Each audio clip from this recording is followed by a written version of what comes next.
Welcome to everyone who has joined us in this webinar. Welcome to one and all. Good morning, good afternoon, good evening, depends on which time zone you are joining us. So welcome and thank you for your interest in this conversation, and also a call to action on the theme of celebrating, revisiting, transforming in an intergenerational faith-based pilgrimage for women, peace, and the planet. Welcome again. Thank you for joining us. At this point, as we know in the recent IPCC report that among those who are most vulnerable in this crisis and the climate crisis that we are actually experiencing now, it's even climate emergency. We see how environmental related challenges exacerbated for females of all ages who are already living in so much inequalities, especially those who are most vulnerable, belonging to indigenous communities and rural areas. Although we women are contributing less to these emissions, we still see how women, young people, girls are really experiencing increased unpaid care, domestic work, environmental stress, displacement, among others in the different communities around the world. And although we also see this happening, we also need to acknowledge that women, young people, and girls, we have the agency to address these issues. And so we welcome you in this space as we celebrate the agency of women, young people, and girls in addressing these different issues on climate justice, especially its intersection of other injustices and inequalities that we see around us. And as we celebrate, we also will listen to laments of the ongoing struggles related to climate and gender. And at the end, we hope that we will be challenged to move and to act on these different issues. And whether it's individual, whether it's in our communities, in our churches, we will really take our task, we will take our role, take our agency to stand and to address these issues proactively. And we will also listen to different good practices that are already happening around the world, good practices of sustainability and peace work in different contexts around the world. So welcome again to this webinar. Welcome, good morning, good afternoon, and good evening. During this time, I also welcome our colleagues the intergenerational colleagues who planned and organized this webinar, our Peace and Sustainable Development Consultant, Lani Anaya, Coordination Consultant, Nirmala Gurung, and the World Council of Churches staff, Donna Bollinger, Yasmin Injay, Athena Peralta, Nicole Ashwood, and yours truly, Joy Eva Bohol. As a reminder, as we move forward in this webinar, we have translation. So if you look at your screens, you will see the globe or world symbol or icon. Please click on that and you can choose your language that you would be most comfortable to listen as you join us in this conversation about intergenerational pilgrimage for women, peace, and the planet. Let's enjoy our time to listen and eventually also to continually acting on these different issues. Good morning from New York City. Thank you, Joy Eva, for bringing us together here. I bring you greetings from the World Council of Churches Ecumenical Office to the United Nations. Thank you for joining us in whatever time it is from whatever country you are joining from. We are happy to celebrate this time together.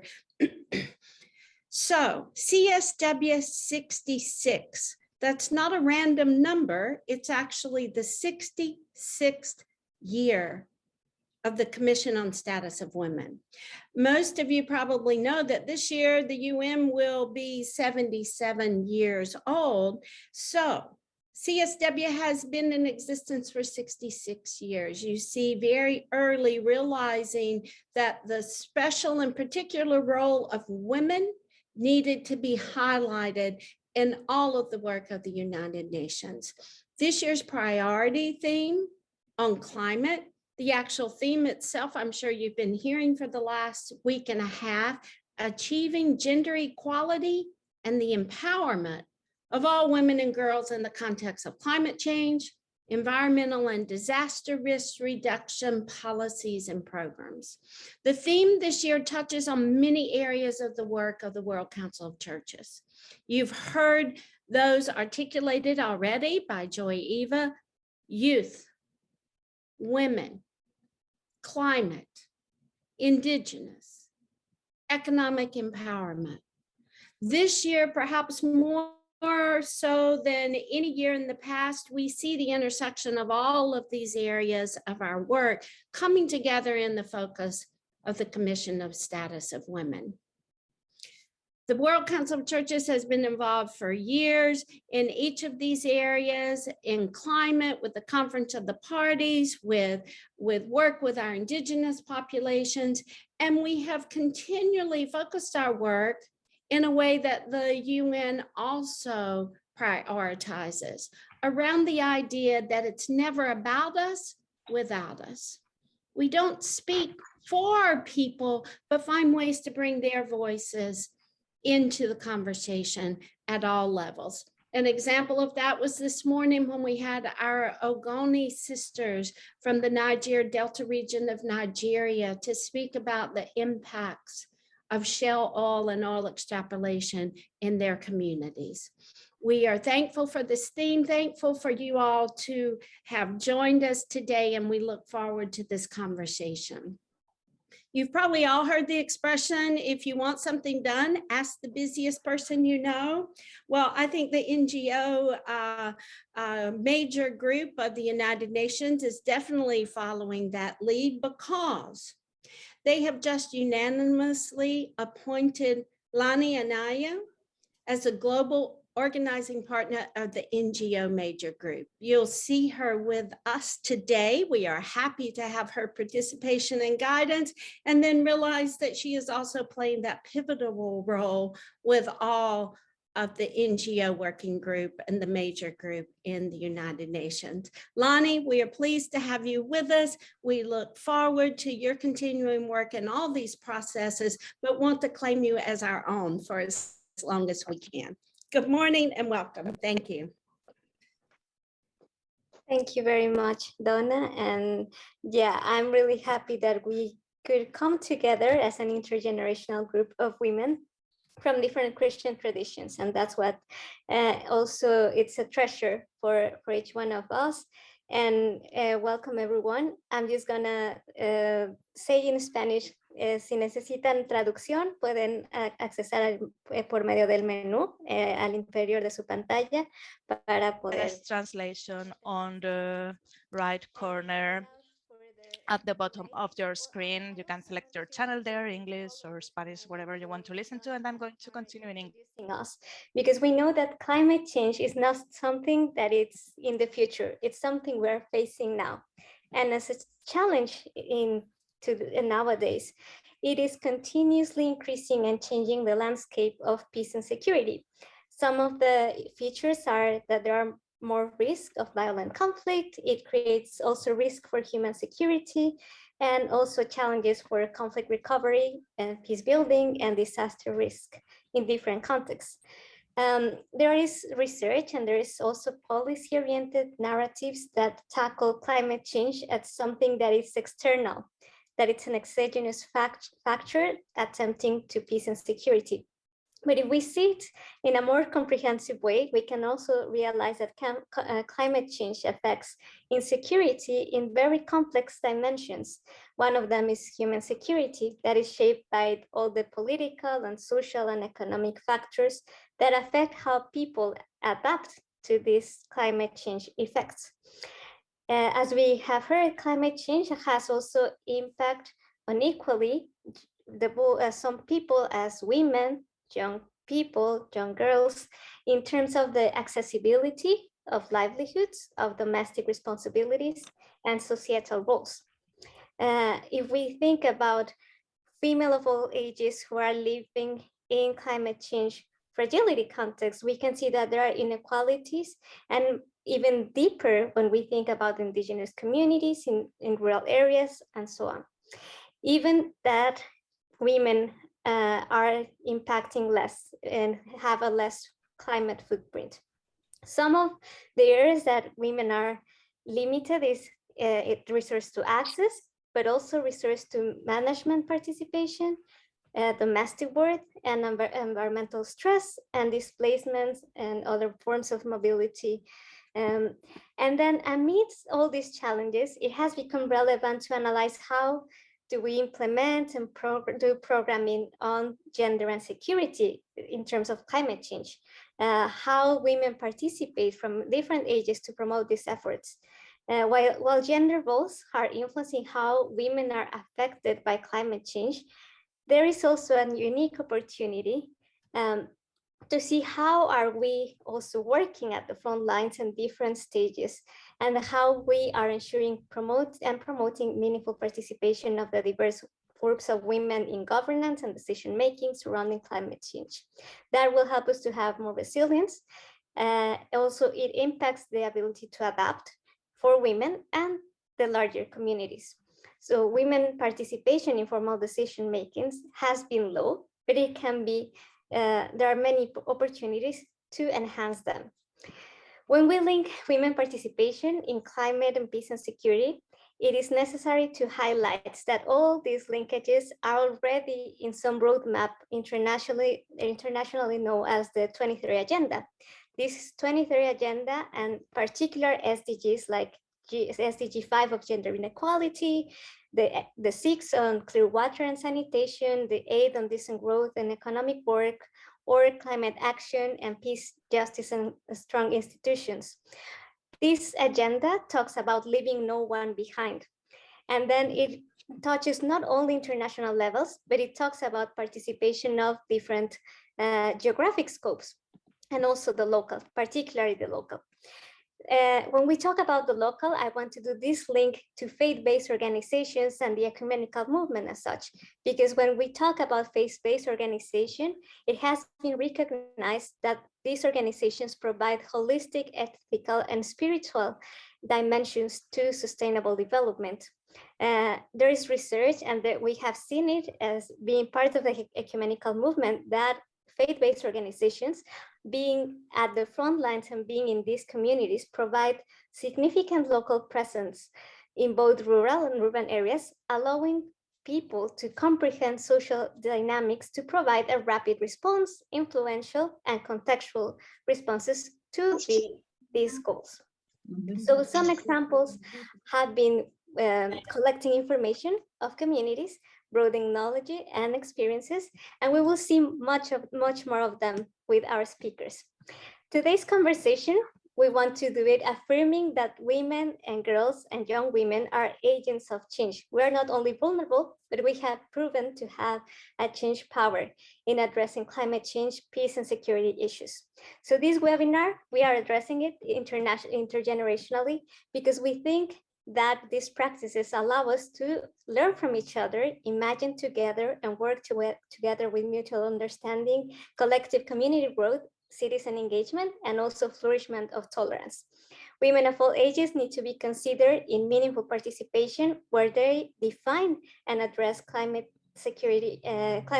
related security risks.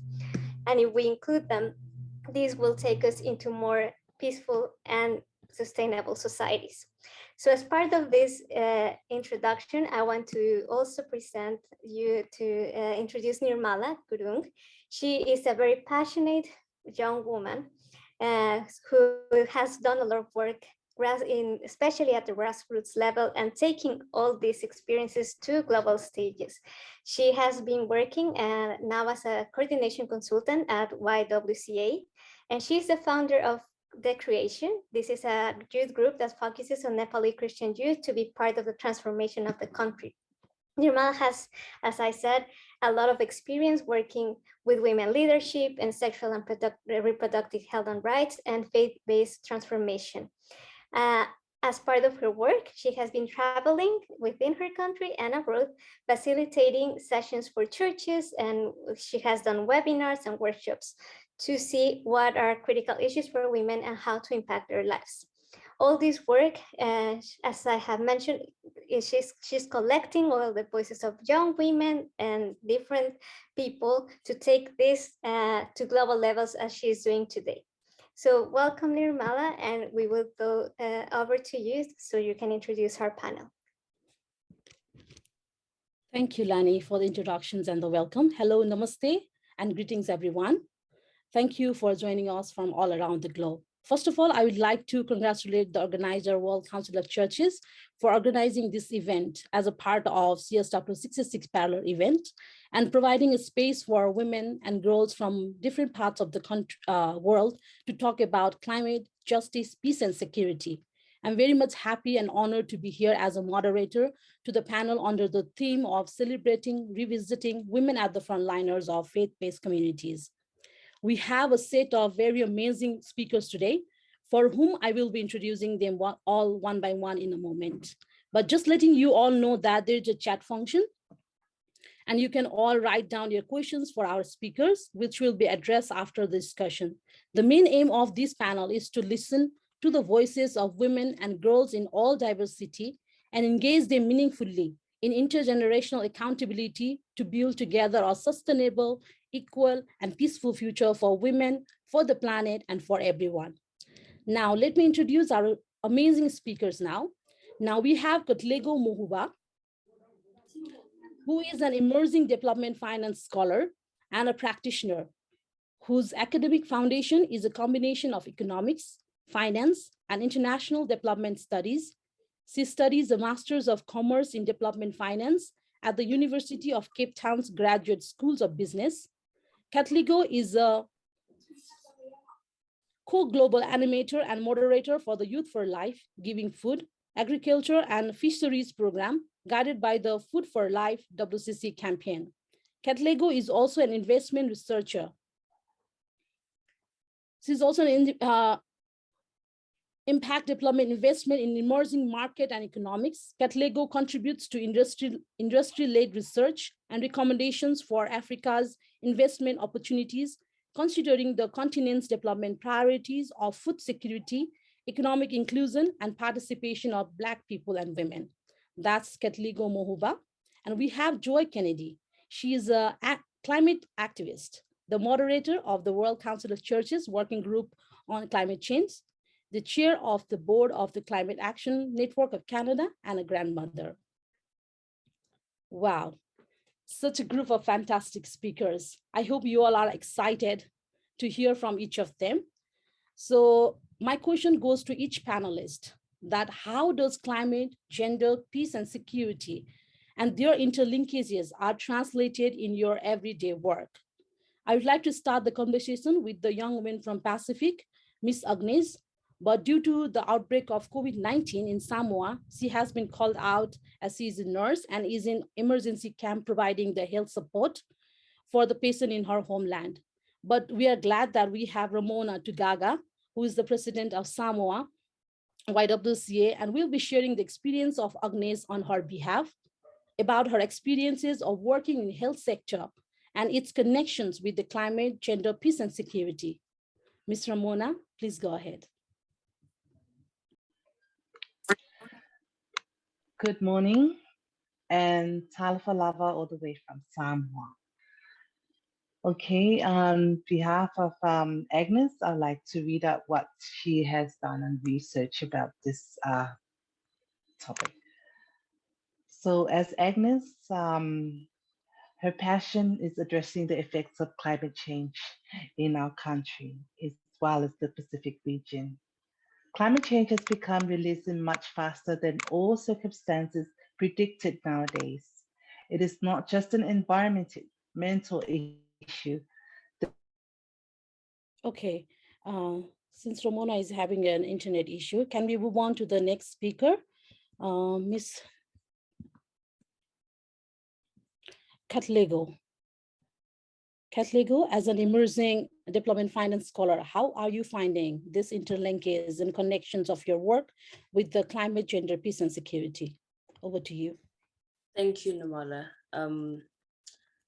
I think as we've heard and as we know, we do know that that climate and gender equality and food security are all interlinked. And I want to highlight women's economic independence and how that relates to food security.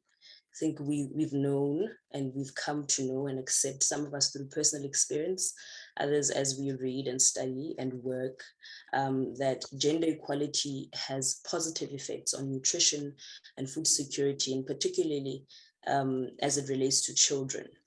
And almost as the other side of that coin, that food insecurity is associated with the existing and increasing gender inequalities that limit women's access to income, education, agricultural land, technology, and other resources, as well as financial services such as credit and other financial products. And these are important for one's agency, or for one to be able to exercise their agency in the world that we live in, that is highly commodified. So you buy everything. And so we could make a lot of examples, but I think they would all bring us to the realization and the acceptance that to achieve food security and sustainable food systems and gender equality, we have to focus on the woman's economic independence. And that largely relates to access to resources and access to tools that they can use and opportunities that they can use to learn skills and be able to trade them in the labor market, in entrepreneurship, and to be able to use the remuneration or the income that they derive from such activity to be able to afford for themselves food and other needs for themselves and for their children. This is important because, as we know, as we've experienced, I think a lot of us have been raised by mothers predominantly, or our mothers have had a very distinct influence on our lives. So we'll agree that women disproportionately assume responsibility of providing food and nutrition in the household, and that their role of being the primary caregiver demands that they do this. And beyond our households, we're also demanded to make sure that children are educated, that our communities are developed, and that there are all the necessities that we do need in our communities. And so that does mean there is a disproportionate expectation on the woman to provide not only the food, but also the environment for children to grow, to learn, and to become independent later in their lives. And all of these, primarily because of the way that we live, need economic resources for that to be achieved. And so it's important to see women's economic independence as a measure of agency and as a way that women can exercise their agency. It is important to empower women through opportunity and through access to resources, such as economic markets, such as tools to create their own businesses, to farm if it is about subsistence farming, to educate their children to be educated, so that they're able to provide for themselves and for their children and to continue to develop their communities. Without money or income earning opportunities, this is not possible, or very difficult, as I have experienced in my community, and I know a lot of people do experience.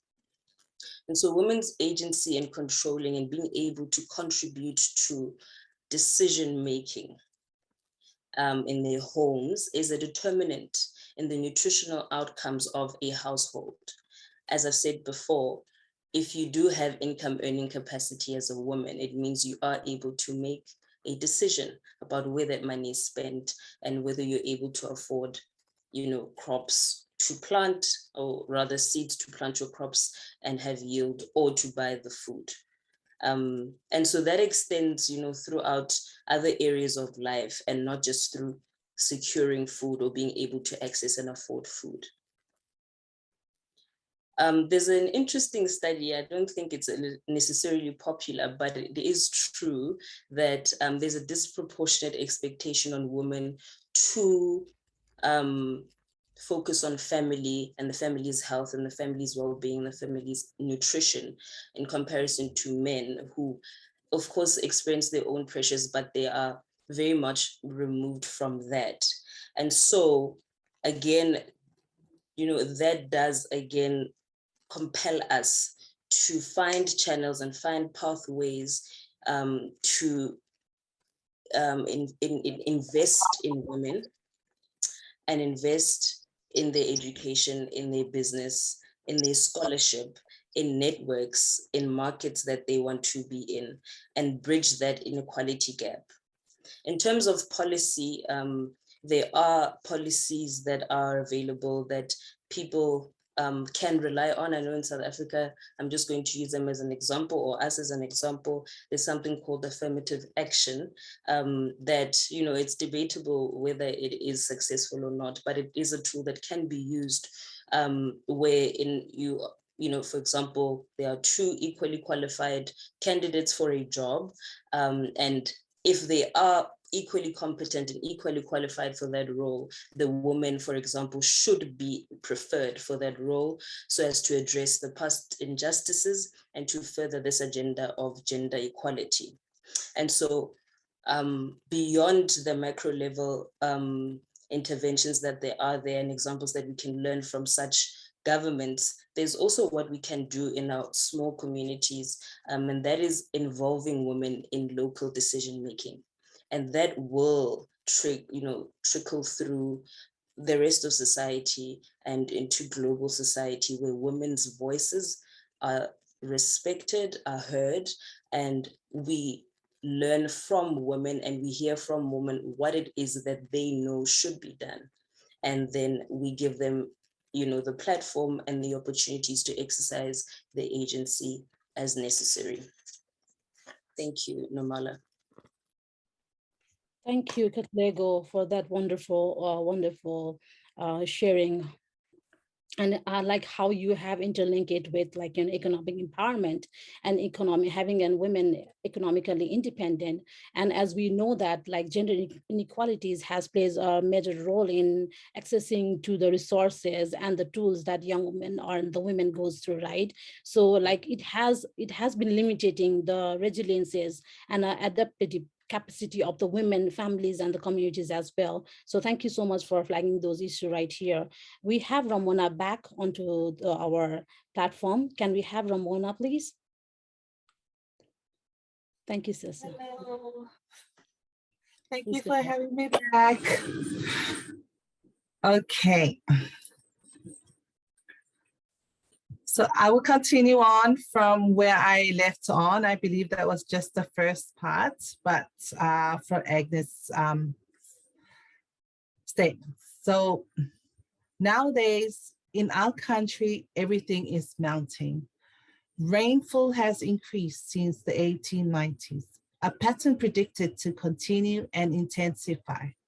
Since 1993, sea levels have risen by about 4 mils per year, a faster rate than the global average. By 2030, the island surrounding sea level will increase by up to 17 centimeters.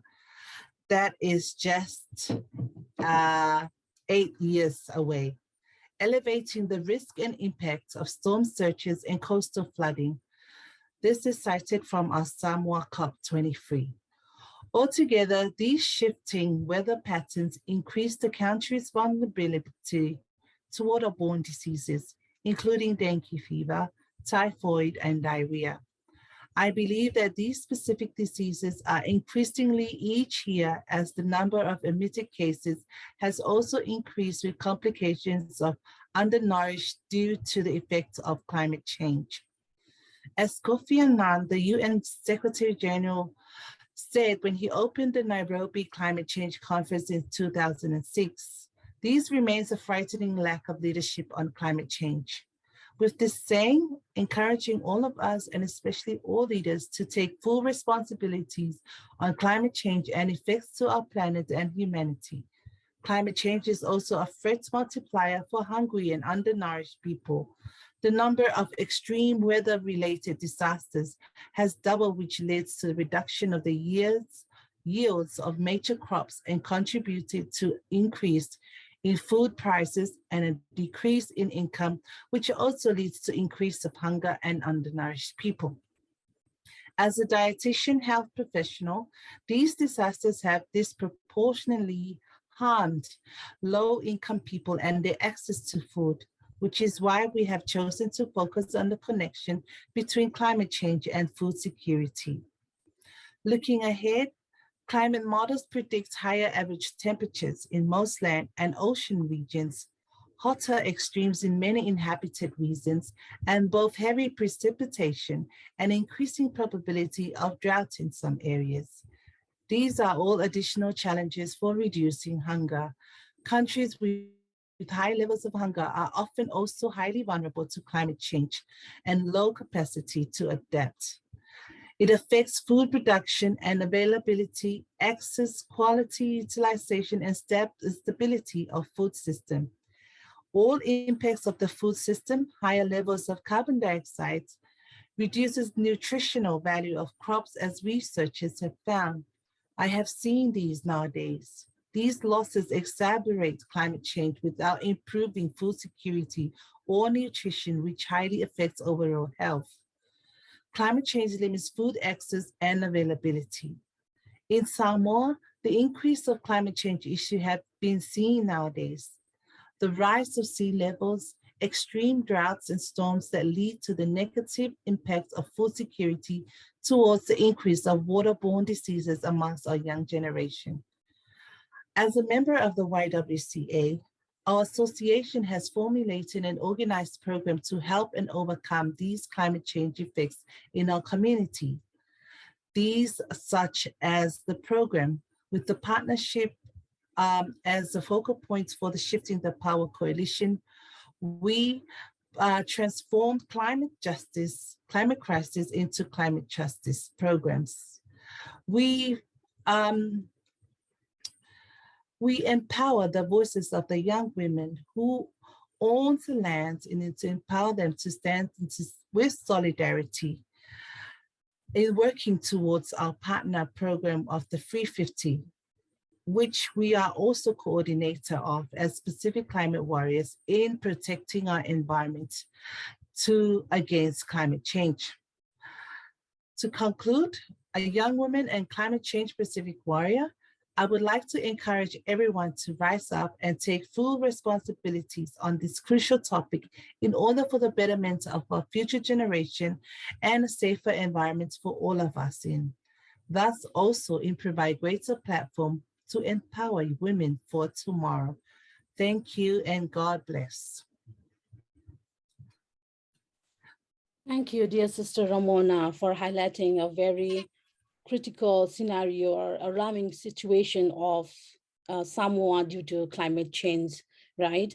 So in spite of the vulnerability, like women has to go through a series of, issues due to climate change, like through your speak, what I have learned that women are not seen as just as victims of climate change, but how they are seen as an active and effective agent and promoter of adaptation and mitigation. How YWCA is working on and empowering young women, awareing young women about the climate change and how they are working together to address the issues of climate change in your local areas. Thank you so much for sharing that.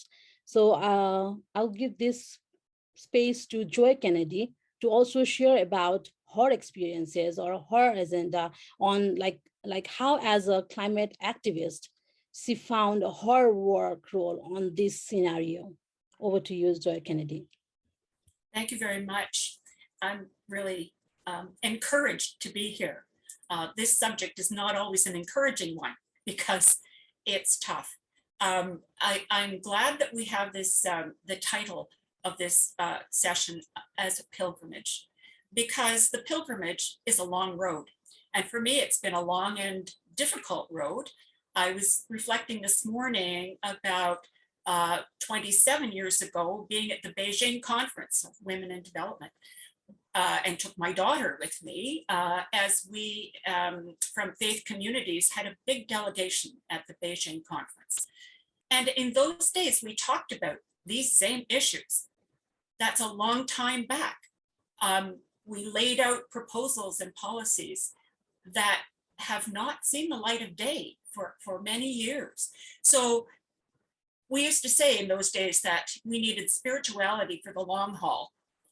Now we know that the time is shortened and we need a spirituality of urgency and response to our immediate challenges, our immediate crisis, our immediate emergency. In the work that I've done over the years, and I must say, you know, I'm in my 70s, and so I've seen things come and go, but the World Council of Churches has been consistent in its thinking through of the root causes of some of the biggest challenges around. And I'd like to focus right now a little bit on more of the peace and security side of things. One of the things that's very obvious to us today, as we see the war in Ukraine ramp up, is that the root of a lot of that crisis is fossil fuels. In Canada, we have now a very loud fossil fuel company lobby saying, we can fix the problem. We can just pump out more fossil fuels, get them to Europe so that they can get off Russian oil. Now, we know that that's, you know, it's a bit disingenuous because there isn't a way to do that in the short term. But the voice of those who want to preserve the hegemony of fossil fuels is loud now at this time. Well, the whole crisis in Ukraine is all that we see on the news these days. So what does that mean?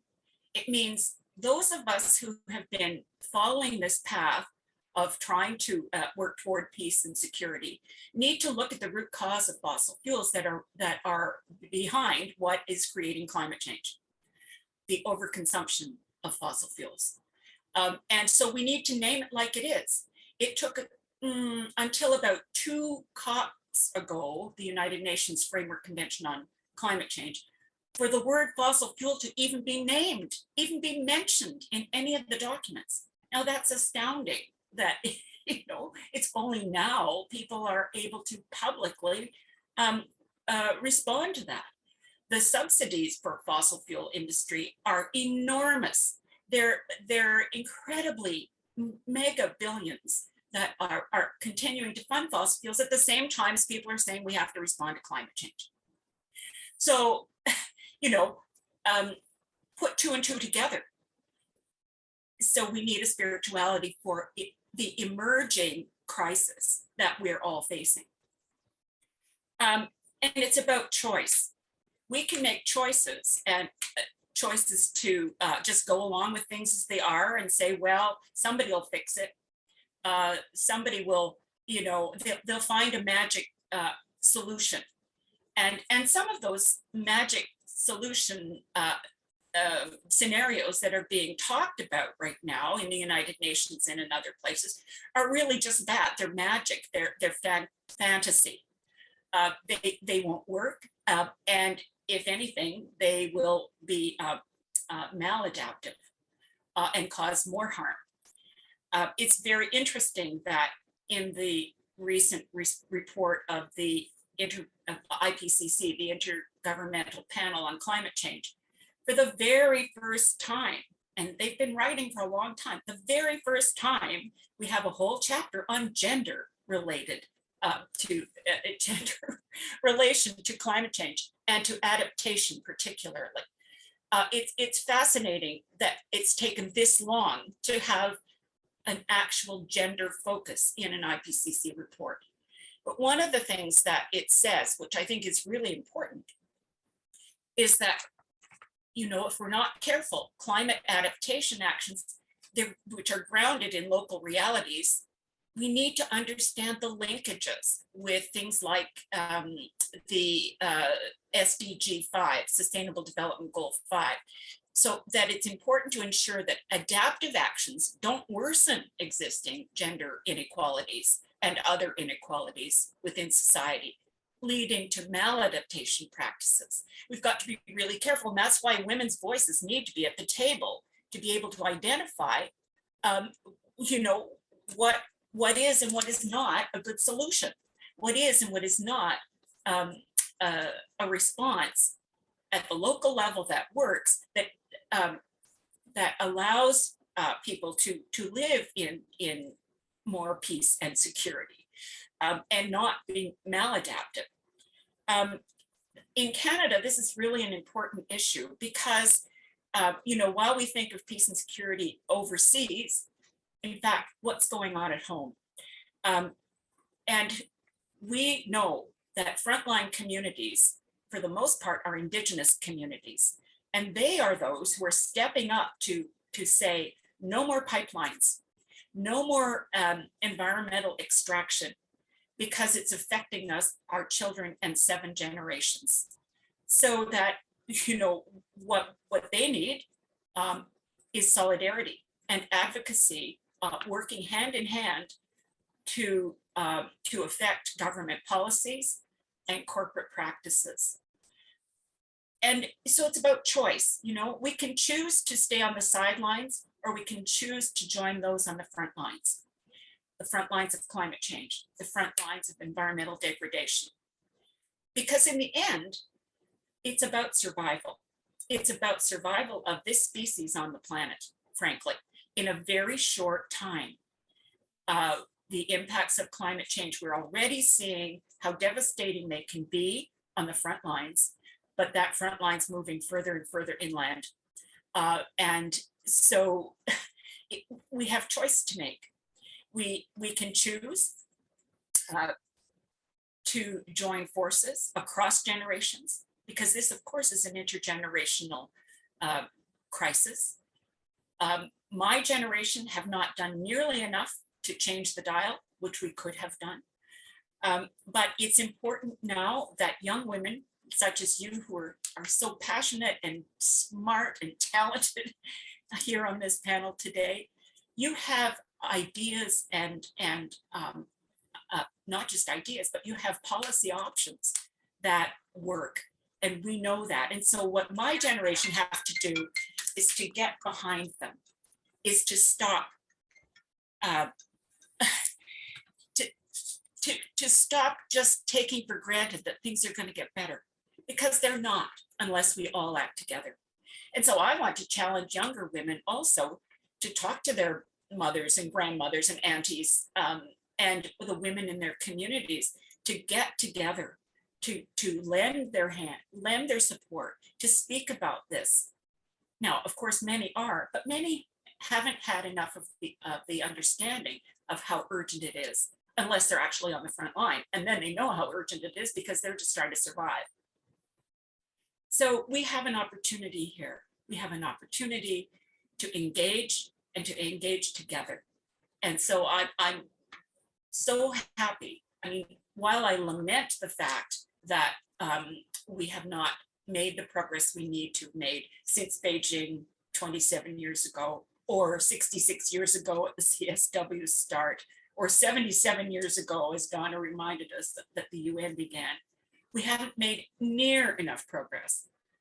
But I'm heartened also, and can celebrate the fact that more than ever, people like you are involved and are making it so that nobody can turn a blind eye.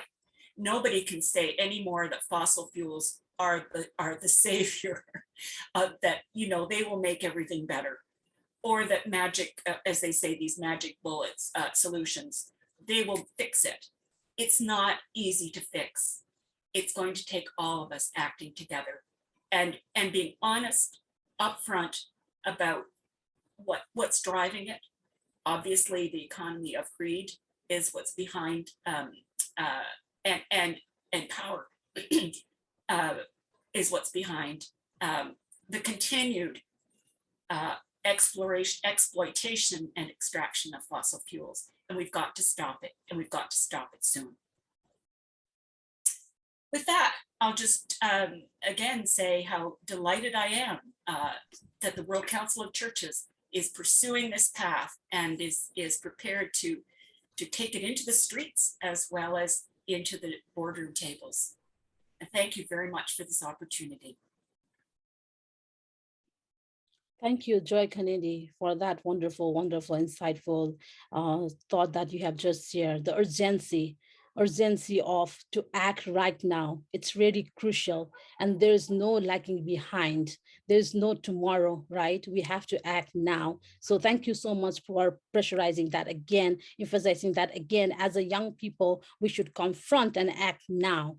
And probably we will be looking forward to the support to learn the skills, like how as a youth, we need that kind of skills to respond to the impact of climate crisis, as you were saying, like how to take a lead on that climate actions. Like, are we actually aware of those emergencies, right?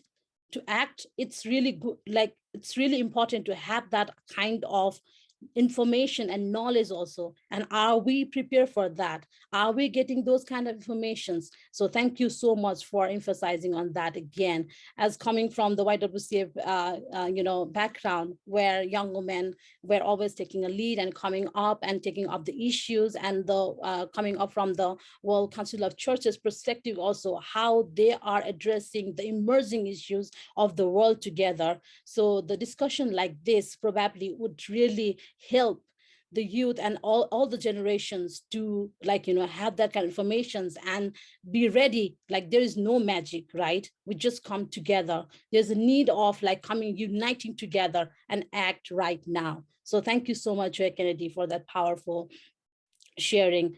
Since we have Ramona here, I'd also like to hear from her as a YWCA, the president from the YWCA Samoa. Like, what is your perspective? What are your thoughts on this? Like, what are the things that you have been doing from the YWCA Samoa as well that can be like great help for us to understand?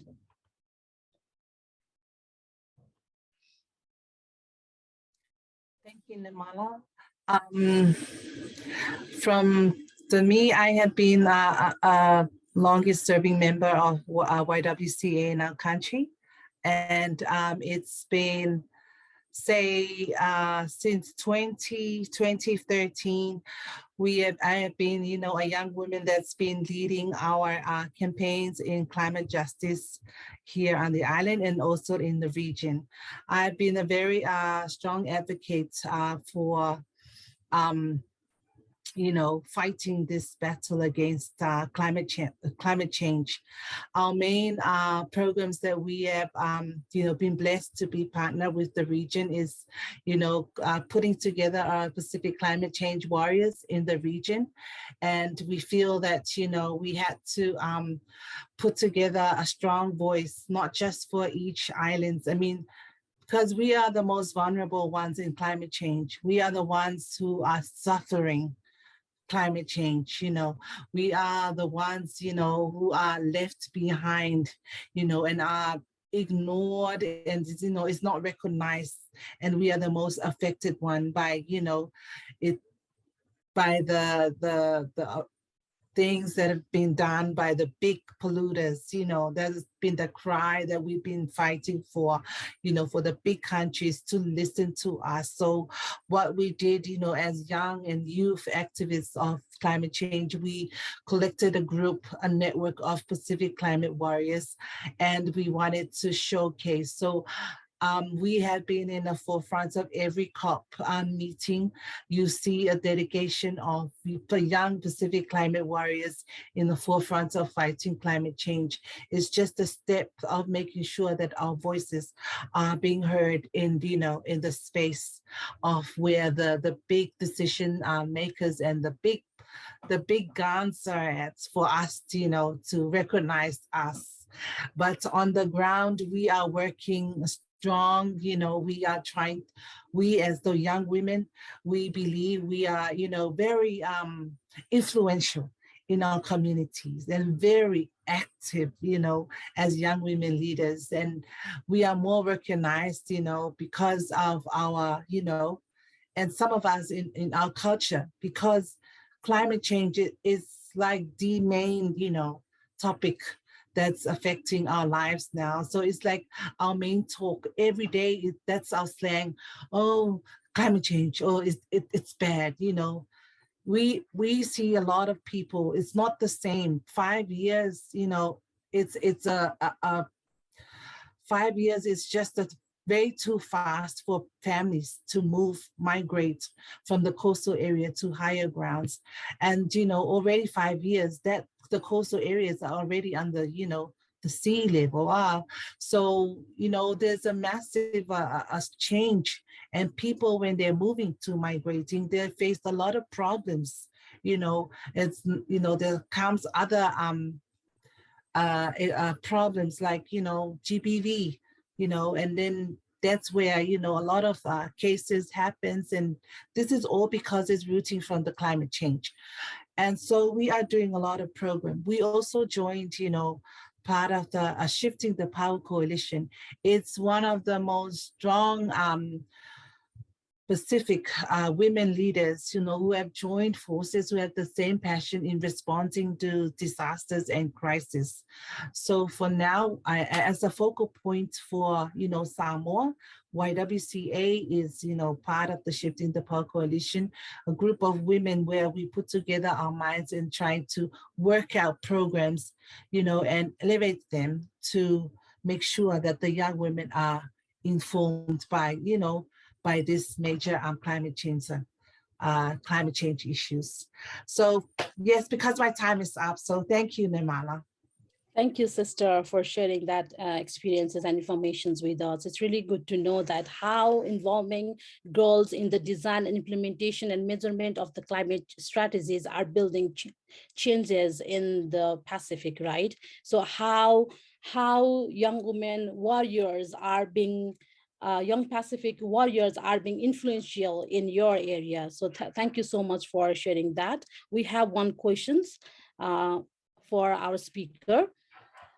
So here it says, can you share a few examples of potential and or existing bridges of knowledge between older and younger generation in your areas of work or action? How is one generation passing the baton to the next and or working together stronger? So anyone can answer this question. Well, maybe I can say one thing. I'm very encouraged by the Fridays for Future movement that has absolutely grabbed the attention of young people around the world. And in my own community, in my own country, there are Fridays for Future groups.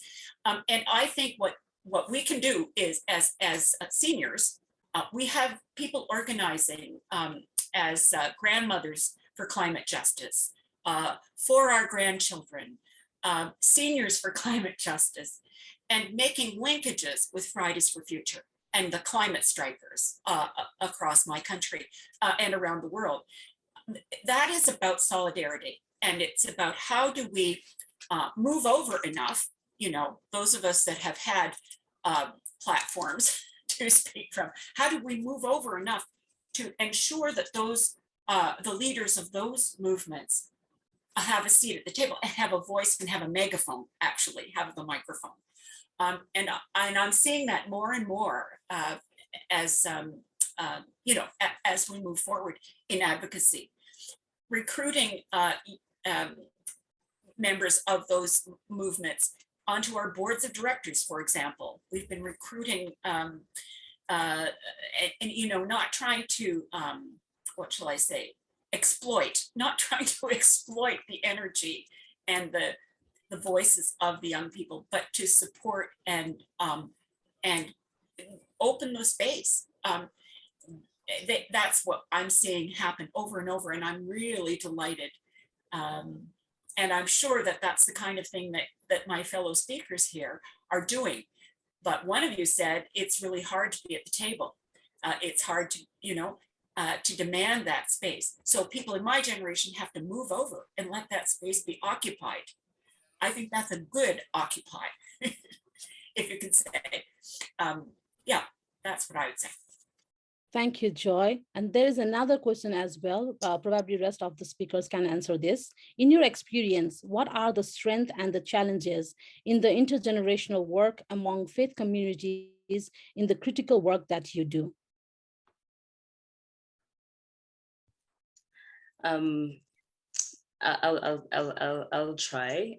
So I think it's also, in my mind, as I read both of the questions, I think they are kind of similar. So I'll try and highlight some of the work that we do in my other work. So I happen to be part of an organization that also gives young people opportunities to be part of their board, and they existed formerly as an early learning facility for children and childhood development facility, and now they are moving towards other skills development, and being a facility that trains people in other skills. And right now, the program that we're running is a digital skills program because of the gap that exists where we come from in terms of digital literacy and related skills. And so that does mean that children, girls, young boys as well, are limited in terms of the ability, the access to learn these skills, and therefore trade them at some point or use them to be able to do anything meaningful, produce meaningful content or evaluate content or trade these skills for economic value or to derive remuneration from them. So this organization now, is now positioning itself towards closing this gap in terms of digital literacy and being able to provide opportunities for people to then move to other organizations and other institutions where they learn further about the digital economy and the skills needed there. So that's one part that I'm really proud of. And I think one generation is really passing on the baton to the other, because this is led by someone also in their 70s, or was founded by someone also now in their 70s. She's stepping back and letting young people find opportunities in the challenges that are now prevalent today and are, significant and relevant today, and not saying that, children or childhood development is not any more important, but she is saying that we also need to give opportunity for skills to be learned so they can be traded, so people can work and be able to provide for themselves. And of course, then when she was leading this organization, a lot of what she did was recruit women, young women, and upskill them. So pay for their training and then be able to provide work opportunities within the institution, and for those women to teach in that center. Thank you, Katlego. As we are running out of the time, I would like to pause here and end this, insightful discussions. So thank you all the speakers for sharing those insightful discussions with us and sharing all those informations and feeding us with those kind of wisdom. So thank you very much. Now I'd like to give this floor to my colleague, Yasmin. Hello, everyone. Yasmin, who is a WCC staff project assistant for the Youth Engagement and Ecumenical Movement and Assembly Office Department. So I would like her to take a lead from here to move up with the follow-up topic on transforming, sharing good practices and contextual models. Thank you, everyone. Yasmin. Thank you, Nirmala, for saying that as faith communities, we need to explore how our local faith spaces impact and transform the topics that we are discussing here, is gender, security, and climate change. So how can they propose concrete steps for accompanying and stability and sustainability, and to ensure that this sustainability exists for young women, for the planet, and for everyone. I'll try to, we have like the link for the Padlet here to see some questions that we have for the speakers and for the participants. So we would like for you to participate, that you can unmute yourself if you have a question you want to make also besides this one. So we're having, okay, thank you for participating. So some main challenges people are observing in their context: weak public policies, engaging younger generation in the process of protecting the planet, women are not often taken seriously, patriarchal norms, women are still not in positions of power in government and industry.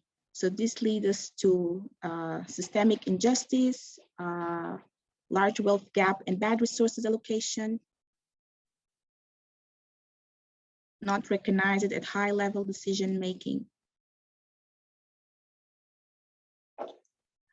So for the next question, what are the main causes of these challenges? Some of you are writing extractive economic systems.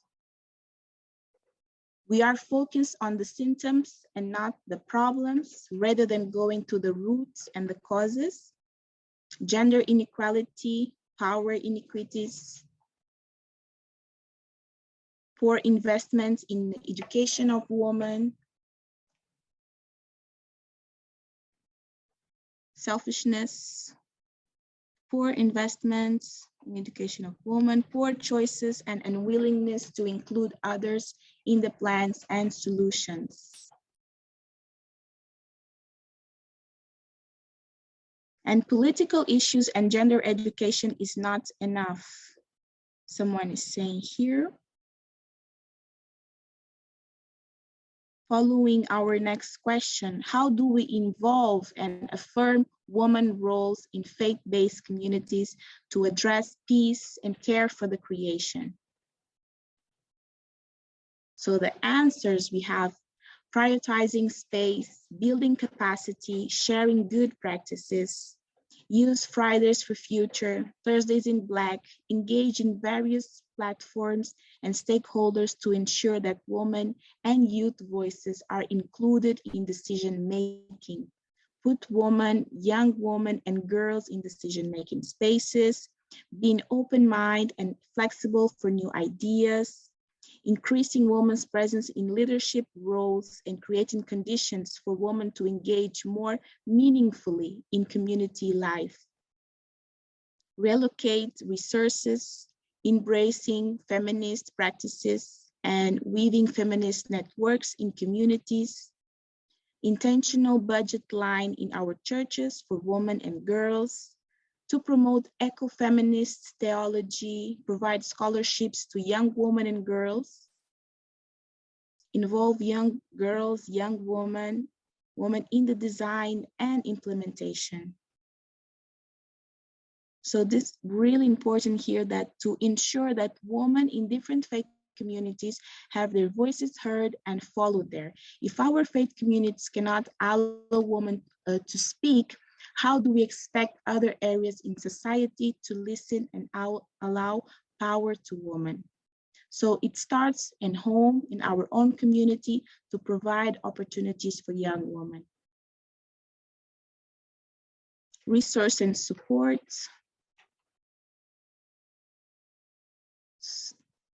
Moving to our next question, and what are your commitments after this session? So this is really important. And some of the answers is to continue to prioritize voices of women in WCC News, intergenerational mentorship, men involving gender equality, to be more conscious in the use of my resources, living simply so that others might simply live, raise the gender awareness in NGOs and churches, and listen to different diverse women, ensure equal spaces and resources. Push for inclusion of these key issues in the WCC Assembly. Safe space for women and girls. Include special young Indigenous women's participation. Influence others around me by living out simply and consciously lifestyle. More women and girls empowerment program and fundings. Strengthening the implementation and practice living of gender justice principles in WCC. Gender mainstreaming in all government policies. Connect more with WCC and adapt to our local context in the region programs to ensure that women and girls are prioritized in all work that I do. So thank you so much for everyone who is participating, giving their thoughts, their ideas, their concrete solutions, what they think is needed to be done in order to have a more peaceful, sustainable, equal future for women, for the planet, and for everyone.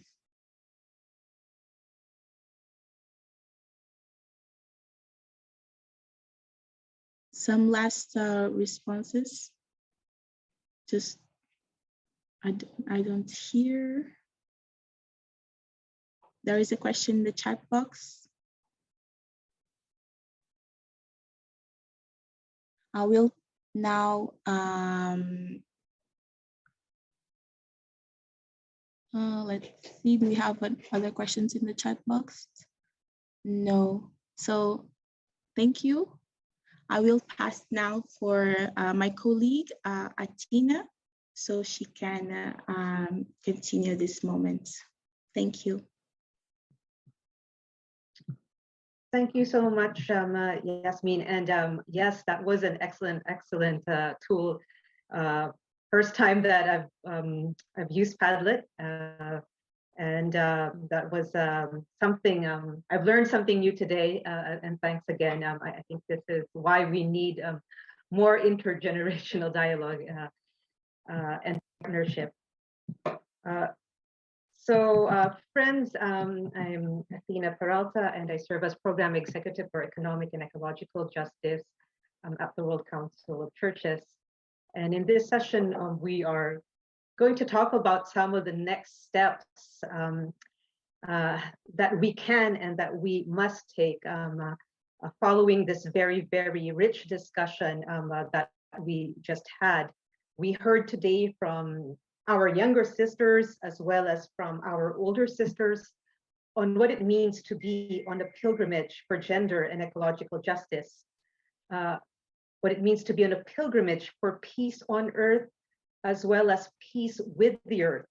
And as my sister Joy has already said, there are very deep connections between the two, as the war in Ukraine is also showing to us.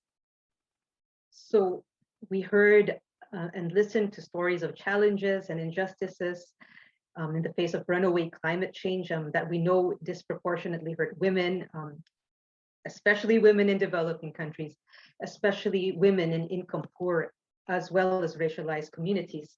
And of course, we were also extremely blessed to listen to stories of women's resilience in the face of climate change and their, very concrete endeavors to respond to the existential crises of our time.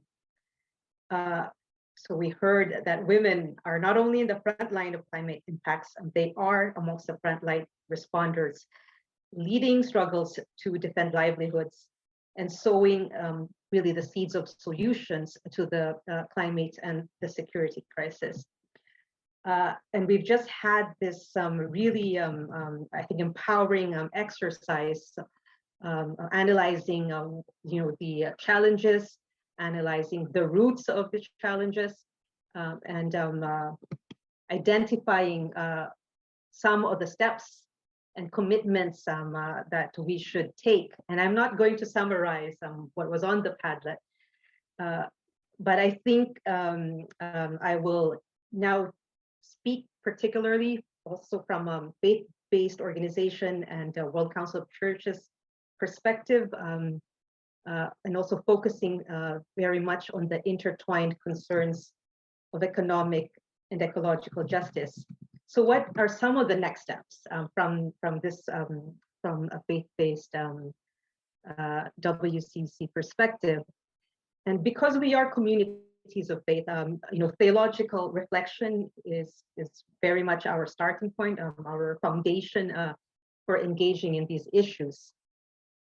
And as has also been indicated in the Padlet, we need ecofeminist theologies because they enrich our understanding of the economy and ecology as an intricate web of relationships, but also because feminist theologies also enjoin us to address issues of power which play out in these arenas.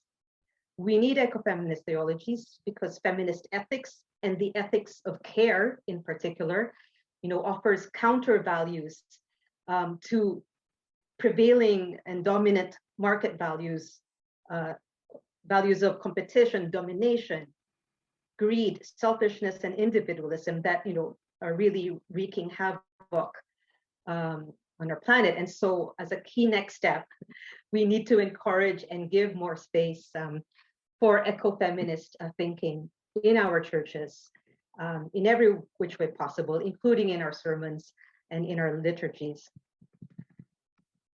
Another next step that we have to work on has to do with education. And we know that transformative education is key for economic and ecological justice. And again, we need to incorporate ecofeminist perspectives in our curricula. For instance, and to be more concrete, we also, as WCC, we run an annual eco school on water, food, and climate justice. And we heard that we have so much to learn, especially from our Indigenous sisters, who are very much actively safeguarding traditional knowledge.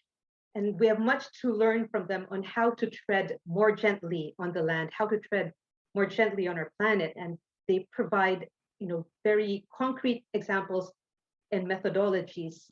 And this should be part of our pedagogical approaches.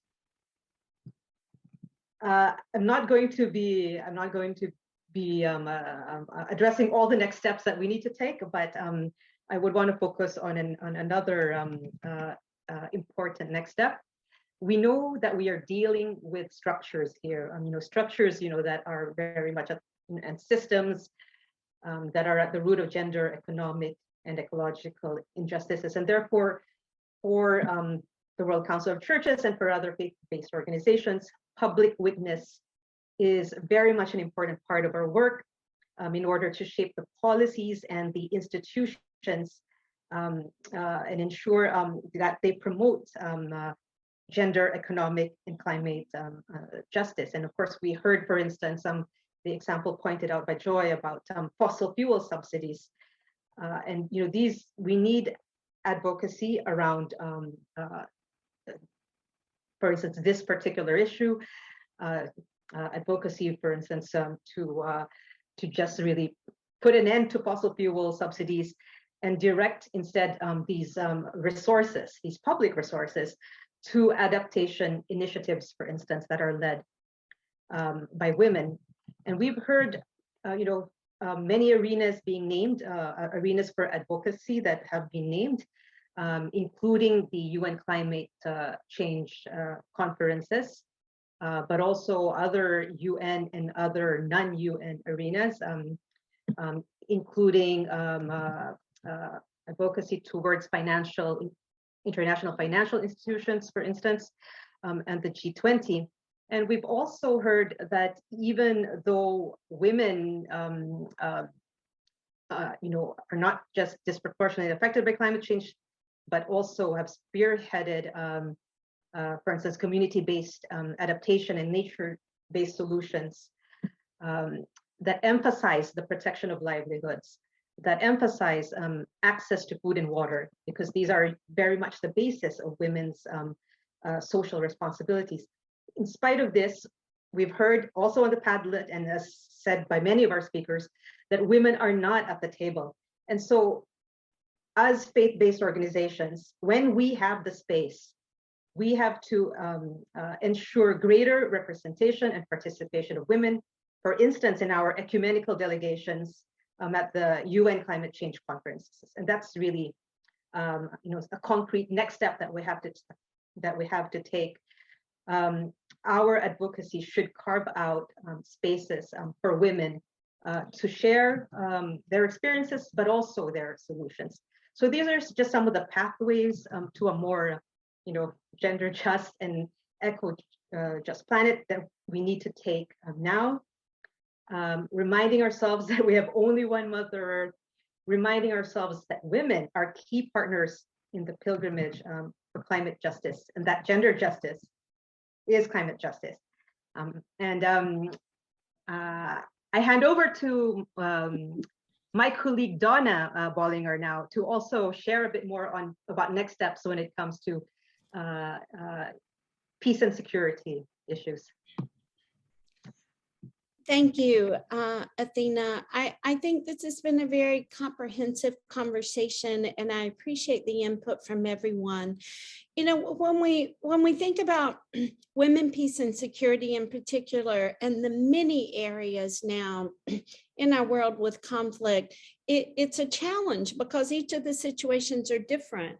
I mean, certainly we're all aware of what's happening at the moment in Ukraine, but I think about our members in the work in Colombia, where women are actually in the forefront of that peace work, but in regards to climate and land rights and what's happening and the death threats they receive. So I think overall, and some of these were mentioned in the Padlet conversations, we just have to continue to raise up this issue, to be aware of it in every aspect of the work. And to speak quite openly and frankly, I've even been in some UN conversations with member states where there's discussion and disagreement about whether or not climate has any impact or intersection with women, peace, and security. Well, we would definitely say that it does. I think maybe many of you know that the World Council of Churches signed the Women, Peace, and Security Humanitarian Compact last summer as a part of the overall Generation Equality Forum. So with that step, we're continuing just to constantly be aware and to raise the issue. So I would concur with what many of the comments have said. We have to continually raise the issue. We have to have all voices. And I think our movement towards in adding more Indigenous voices has been incredibly helpful. Increasingly so, I think, with each passing month and year that goes by. So I would just encourage us to continue to do that. And again, topics like this morning with our friends in Africa, but if we look at every region of the world, there are areas of conflict and violence that cannot be separated from climate change and environmental disasters. I think the most important thing is that we continue the conversation, and we continue the conversation with all of the voices of people who are impacted. So I will leave you with those thoughts, and thank you to everyone for your input and participation. Thank you so much, Donna, Athena, specially invited guests, Yasmin and Joy Eva, for all your valuable input. And thank you, Lani, for pulling us together in this way. Just to remind all of us that we are very, very, very appreciative of your comments that you placed in Padlet, and these will be incorporated in different ways and spaces on the work that the WCC does going forward. As we prepare to close this session and to close with prayer, I invite us to think about Exodus 2, Moses' story. It's not one that we often associate with climate justice, but if we note in verse 2 that when Moses' mother became pregnant, she saw that there was something different about him. And I dare to think that she recognized that this young man was going to go places and do different things. And it says, when she could hide him no longer, verse 3, she got a papyrus basket for him and coated it with tar and pitch. Then she placed it among the reeds along the bank of the Nile. I would like to suggest to us that this is a proposal that indigenous wisdom and knowledge is a key component of any work we seek to do in climate justice. I also want us to note that it is also suggesting that there are times when we have to use the tactics of the enemy, in quotations, to overcome the same systems that the enemy has set up. And with that, I invite us, therefore, to go to God in prayer.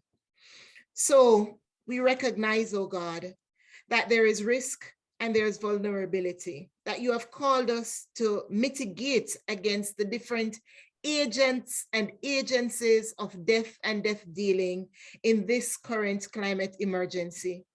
Lord, the climate currency and the climate emergency is no longer pending, but it is already upon us. And so we pray that we will learn from the work of others, our siblings in the Pacific who call for food security and who have come together as climate warriors because they recognize that women and men need to fight for the transformation that we need to see. The oceans are rising, the rain is falling in some spaces, yet there is drought and sea levels are taking over countries all around the world. Lord, in your mercy, hear our prayer. We hear the call for affirmative action, for economic independence and viability, the cry, oh God, for people who cannot find food because their food is contaminated, or as our siblings said to us, that they were born in pollution, they are raised in pollution, and even now they cannot seem to get rid of the pollution because the world is turning a blind ear, focusing on the cost it takes to clean up the mess that comes out of our own greed. Lord, in your mercy, hear our prayer. We recognize, oh God, that this is a long road of pilgrimage and there's a spirituality of urgency to which we are called. We looked at the root causes and we recognize that many have been left behind and left with the problem. And we say even now, Lord, have mercy. But Lord, we dare not stop with that only, because we recognize that here we are gathered, some would say few in number, but it takes only two for the transformation to begin. And so, God, we give to you the commitments that have been placed by the participants in this event, where we seek to identify the challenges, look at the root causes of the challenges, to increase the involvement and affirmation and the agency of women in our faith-based communities to address the peace and care for creation. And most of all, oh God, we thank you for the commitments that have been made. And we ask that you would bring it to memory in the times when we least expect it. We know, God, that this does not come easily, that we may have to stand like Miriam in the sidelines watching for the perfect moment, that we may need to be Pharaoh's daughter to rescue the children out of the bulrushes and to ask those whom we know must be responsible for the cleanup and the warrior work to be the ones to help to take us into the new dimension. Lord, in your mercy, hear, help, heal, and bring us back to wholeness. This is our prayer. In the name of Jesus, our Savior, who calls us also to indigenous knowledge and care for the creation. Amen.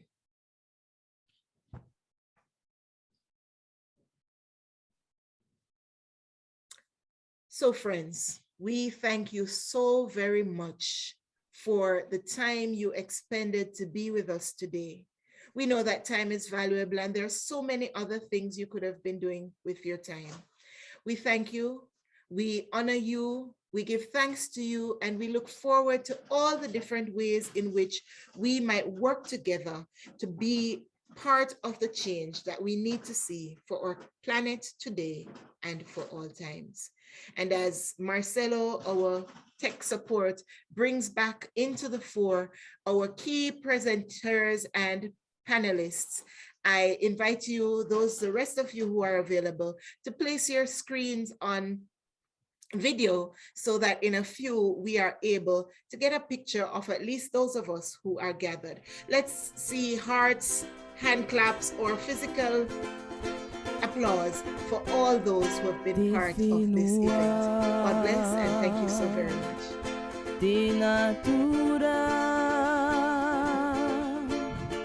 Tinatura ito na uri ubaw tita atani ito